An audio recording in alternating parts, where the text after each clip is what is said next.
Hi guys, this is Lyra, and for today's video, I'm going to pass the JFT exam. So guys, alam nyo ba na meron tayong tinatawag na shortcut para maipasa natin yung JFT exam? And that is for us to memorize at least 500 to 600 kanji. Yung mga kanji na yun guys, yun yung kanji na nasa N5 at N4 lang. As in, di ba? Ang hirap. No. Actually, guys, kung iisipin natin, ang hirap talaga.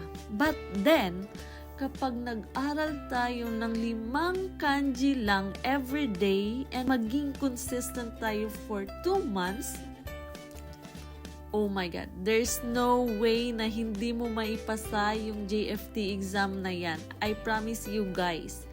As in, hindi mo man memoryado lahat yung pagkakasulat ng kanji.